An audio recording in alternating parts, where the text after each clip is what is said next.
Assalamualaikum warahmatullahi wabarakatuh. Alhamdulillah pada malam hari yang ketujuh Empok mendapatkan suatu yang luar biasa. Warga pun sampai nggak kebagian tempat. Saking banyak jamaah dari mana-mana nih ikut mendoakan Empok. Itu bersyukur Empok almarhumah semasa hidupnya juga baik, sekarang nih dikasih balasan yang benar-benar luar biasa. Baik, banyak yang mendoakan dari manapun. Itu jamaah tumpahnya luar biasa, lebih dari 3.000 sampai nggak bisa nampung. Persiapan sebelum 7 harian ini apa aja kira-kira, Bang? Persiapannya kita tahunya kan jamaah musola At-Taqwa sama jamaah Masjid Al-Anwar itu kurang lebihnya paling sekitar 700 sampai 800 orang. Persiapannya ya seperti biasa, selayaknya kita tuh takziah kayak malam pertama sampai malam sekarang ini. Ternyata di luar dugaan kan jamaahnya membludak kayak gitu. Bagian Ya bahkan semua nih kayak pendakwa tuh nelpon-nelponin, Bang, nanti hadir ke sana, nanti hadir.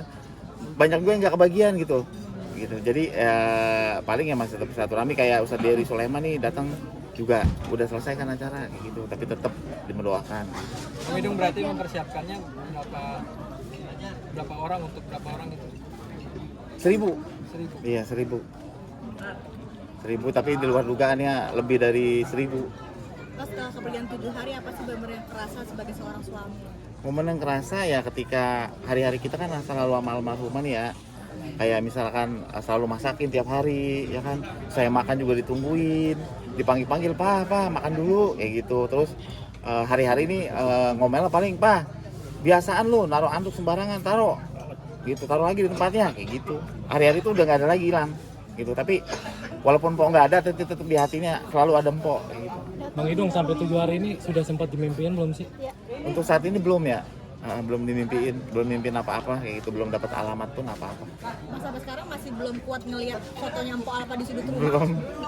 Belum, dan banyak kan ibu kandung saya masih ada juga untuk menghibur saya ya. Lah ini kenapa dicopot-copotin gitu? Langsung saya nangis gitu. Ngeliatnya saya nggak jawab kayak gitu. Dan saya juga ngelihat rapi nih si kembar, ngeliat anak-anak juga masih sinar mata. Nggak kuat, ya Allah. Lu hidup tanpa seorang ibu. Kalau ibu kan bisa jadi bapak, tapi kalau bapak belum bisa jadi seorang ibu gitu. Ibu 10 anak bisa dirawat sama satu ibu kayak gitu, tapi satu ibu belum tentu bisa dirawat sama 10 anak, belum tentu bisa.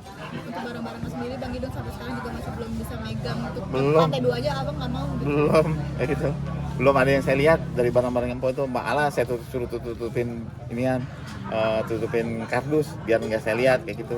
Belum kuat, tapi suatu saat nanti pasti kuat, pasti saya kuat kayak gitu. Ini rencananya barang-barang akan dikemanakan Bang, bagikan saudara apa? Ya barang-barang ada beberapa nanti yang disedekahin kayak gitu, ada beberapa nanti yang disimpan kayak gitu. Jadi buat kenang-kenangan anaknya kan nih, yang rapi-rapi nih, si kembar belum kenal ibunya, bener-bener belum kenal ya. Karena masih ngawang-ngawang, karena kan masih umur 8 bulan. Nanti kita kenalin ini barang peninggalan almarhum gitu. Ini almarhum udah berjuang nih buat kamu gitu. Jadi kita kenalin nantinya. Kalau Shirley sendiri apa masih nangis-nangis? Shirley alhamdulillah sekarang udah agak lumayan bisa connect, diajak bicara kayak gitu. Tapi apa ada sampai nggak mau makan atau gimana, Bang? Semuanya saya juga sama. Oh, sama ya. Iya, saya tidur juga cuma sejam, nggak bisa menjemin mata lama, mata kebayang almarhumah langsung saya bangun kayak gitu, daripada ntar lebih sedih lagi kan. Saya berusaha untuk kuat, jangan sampai saya juga begitu, anak-anak saya juga begitu. Saya harus kuat nih, dari anak sekian 4 anak yang sedih, saya juga jangan sedih kayak gitu. Nanti kalau saya kenapa-napa sakit nggak bisa ngurus anak kayak gitu. Karena kan Untuk menguatkan anak-anak ketinggalan almarhum seperti apa sih Bang Idung? menguatkan anak-anak. Iya. Ya menguatkan anak-anak ya dari hati yang paling dalam ya harus makan kayak gituan, susu si kembar. Terus lu harus sekolah yang tinggi kayak gitu. Lu harus sekolah gitu. Kita harus bisa seperti selayaknya ada almarhum aja kayak gitu, ngajakin jalan-jalan anak-anak dan kemana kayak gitu. Biasa kan almarhum tuh suka ngajak jalan-jalan kemana kayak gitu. Jadi nggak bisa diem. Almarhumnya nggak bisa diem. Sekarang libur tuh ngajak jalan anak-anak sekeluarga kayak gitu. Kalau anak yang kedua sendiri gimana? Suka nyariin Ko Alpa nggak, Bang? Baru tadi tuh ngobrol, Papa kita kan belum pulang ke rumah sana ya, ntar Mami pulang duluan kali ke sana ya, gitu. Saking polos itu anak, Mami udah nggak pulang lagi deh, Mami tetap ada di rumah terakhirnya di sana nih di Kujaran, kayak gitu, di makam Kujaran, udah nggak kembali lagi. Tapi nanti kalau Allah ridho, kita bakalan berkumpul lagi di sana. Jadi saya ngebilangin pelan-pelan gitu. Kita juga deh nih bakalan nunggu gitu, tinggal nunggu giliran aja kayak gitu. Saya bilangin nanti kita bakalan ketemu, Allah ridho kita ketemu di sana kayak Ini gitu. kan banyak juga kebaikan-kebaikan Po Alpa dari ambulan, jalan setapak, dan katanya juga ada kebun. Itu kebunnya sendiri untuk masyarakat atau gimana nih beliau? Kebun sih enggak, jadi kita cuma ngasih bibit aja. Ketika itu panen kita nggak jualin, kita kasih-kasihin tuh kayak cabe, kayak bawang, tomat, jagung itu. Jadi kita ngasih bibit aja kayak gitu. Jadi ada orang tua angkat tuh bener-bener baik juga, punya lahan. Ketika panen tuh kita kasih-kasihin orang aja. Kayak lebaran nih apa puasa nih kasih apa? Kasih timun suri kayak gitu. Kita tanam yang sekiranya itu musiman aja kayak gitu. Tapi sekarang daerah Pondok Aren. Bang, kan Pak Alpa baik banget, abang juga maksudnya tahu, kita semua sama-sama tahu Pak Alpa sedermawan itu. Mungkin dari teman-teman sendiri kan katanya ada yang nawarin bantuan, ada yang apa gitu. Itu gimana sih bang kalau Bang Inas Ya, nawarin? banyak, dan saya tegaskan lagi, saya nggak pernah nolak pemberian seseorang. Saya nggak pernah menolak pemberian seseorang. Dikasih kita ambil, nggak dikasih kita jangan pernah minta kayak gitu. Karena itu yang saya tanamin sama Empo ya. Sampai sakitnya aja nggak boleh ada yang tahu. Kenapa? Katanya Pak, kita kan nggak boleh nyusahin orang. Kan lu yang ngajarin gua katanya, kita jangan pernah nyusahin orang. Sekali lagi kita masih ada, terus kita pakai aja yang kita punya. Kalau nggak ada ya udah kita diam. Kayak gitu toh. Prinsipnya orang hidup buat mati kok gitu.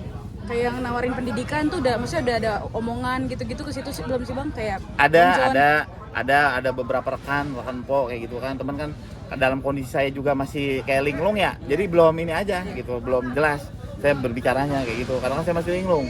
Bingungnya seperti apa sih Bang Haji? Apa ya? Banyak bengong. Iya, seakan-akan ya almarhum masih di samping kayak gitu. Kadang saya bengong, asal jangan sendiri aja, saya nggak bisa sendiri. Langsung ngeblank, harus ditemenin 1-2 orang. Katanya Tapi bang, sudah punya tabungan sendiri nggak sih sebelumnya Bu Alpa untuk anak-anak sekolah abang itu? Untuk anak-anak sekolah, alhamdulillah ya, habis kepake buat semuanya yang kemarin waktu Empo masih almarhum.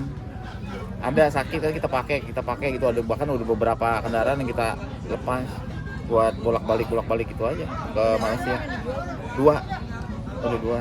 Untuk menopang biaya sakit ini. Pengobatan ya, karena kan Po nggak mau di beberapa rekan artis Po. Gua share aja ya, Po kan lu orang baik Po, lu pasti banyak yang bantu. Gua tahu Po almarhum si ini si itu tuh abis-abisan. Gua tahu penyakit kayak lu gitu. Ada beberapa untuk BBN kita tapi tetap enggak gitu. Udah ini enggak. Gua nggak mau gitu ngomongnya gitu. Gua nggak mau nyusahin orang. Laki gua ngajarin seperti itu. Akhirnya saya diajak ngobrol tuh sama rekan artis. Dia bilang, mohon maaf, saya memang ngedidik seperti itu. Kayak gitu. Jadi didikan saya tuh kalau kita masih ada pakai anak kita, jangan pernah minta-minta. Dia bilang gitu. Karena apa? Nabi lebih senang kok sama orang memberi kita mau minta gitu. Jadi omongan saya ini untuk BBN pun dibalikin, kan lu yang ngajarin gua kayak gitu. Jadi ya apa boleh buat kayak gitu. Boleh dijual mungkin mobil perjuangan Po Alpa. Itu mobil waktu zaman-zamannya masih syuting di pasar-pasar. Jadi harus butuh mobil kecil kayak gitu. Udah sedan Bang? Iya. Mobil sedan, mobil jazz. Saya lepas. Bang, emang nggak pakai asuransi bang kesehatan? Gitu, Asuransi udah habis limit. Habis limit. Iya, karena kita biayanya sangat dahsyat. Kita kan berjalan hampir mau 2 tahun nih, bolak-balik ke luar negeri kayak gitu. Sorry bang, habis berapa bang kalau boleh tahu? Lupa. Kalau ini miliaran, jumlahnya saya Bang. nggak hitung. Sampai Pokoknya miliaran. jelas anuan kita udah pada kering kayak gitu. Habis banget mah nggak, udah kering kayak gitu. Nanti kalau kita bilang rezeki kita habis nggak boleh. Masih ada lah kayak gitu. Cuman ya yang gede-gede tuh udah selesai yang gede-gede, tapi ntar pelan-pelan rezeki itu akan kembali lagi kok kayak gitu. Allah maha pengasih rezeki. Barang-barang Po Alpa sendiri udah dihibah-hibahin ke orang? Nggak jual? Belum, karena kan belum, kondisi saya juga masih begini. Kalau kata orang tua juga nanti aja, kalau nggak 14 hari 40 hari kayak gitu baru kita sedekahin kayak gitu. Itu udah pasti disedekahin. Karena kenapa? Biar beliau juga lebih enak di sananya kayak gitu. Kang Serli sendiri memposting bahwa akan ikut jejak ibunya seperti apa, mendukung atau seperti apa? Kenapa? Serli sendiri memposting ingin mengikuti jejak ibunya menjadi seorang seniman, mendukung atau seperti apa? Saya nggak terlalu ngakak anak ya. Dia mau kemana pun saya ikutin selagi itu positif, baik. Misalnya dia mau jejak mamanya orang entertain, silakan. Saya nggak ada larang-larang apa. Tadi juga bi kakak dapat endorsan masih banyak nih bi, gitu di IG kayak gitu. Silakan kak, jalanin kalau mau ngejalanin. Kalau selagi itu positif, baik, silakan. Saya nggak terlalu banyak ngakak anak. Selagi itu positif, itu baik buat kebaikan, silakan kayak gitu. tapi Bang Idung tentang biaya Rafa dan Raffi apa suatu saat akan menerima penerimaan dari orang? Ya kan saya bilang, saya nggak pernah menolak pemberian seseorang. Kalau dikasih, saya ambil. Karena apa? Itu rezeki dari Allah melalui tangan hambanya. Kalau kita tolak, berarti kita manusia yang sombong. Ya kan? Berarti kita bener-bener tuh sombong kayak gitu. Saya ambil karena itu buat dia datang menawarkan saya kan karena Allah. Masa pemberian Allah kita tolak? Semua kan titipan, kayak gitu. Saya juga bakalan pergi, kayak gitu. Bang, ada rencana ziarah ke makam? Rencana ziarah ke makam tadi kan hari ini, karena saya nggak bisa, karena kan masih banyak saudara, kerabat, rekan, masih banyak yang berdatangan. Jadi saya nggak enak ninggalin tamu. Tamu saya tetap saya muliakan, kayak gitu. Nanti mungkin kalau udah nggak ada sepi tamu, insya Allah besok atau lusa saya akan berziarah ke makam almarhumah. Terima kasih. Ada nazar bang? Nazar apa? Nazar dari beliau yang belum bisa. Oh, beliau nggak pernah nazar, karena saya ajarin mah jangan pernah nazar. Nazar itu dosa, nantinya kita jadi miskin. Orang nazar, kalau niat kebaikan insya Allah catet. Niatin aja mah kayak gitu. Kalau nazar jangan, ngeri. Takutnya kan lupa, manusia kan tempatnya lupa salah dan dosa. Alhamdulillah selama saya pun nggak pernah nazar, beliau juga nggak pernah nazar nih mendiang. Cuman niat ada, Pak. Rapi kan ulang tahun di bulan Oktober, si Petong ulang tahunnya di bulan September. Gimana kalau kita gabung? Oke, kita ajak anak yatim ya. Kita senang-senangin anak yatim di laut kayak gitu. Nantinya akan dirayakan. Insya Allah ada rezeki saya jalanin kayak gitu. Terima kasih. Ya, salam. Bang Idung makasih banyak ya Bang Idung. Ini kita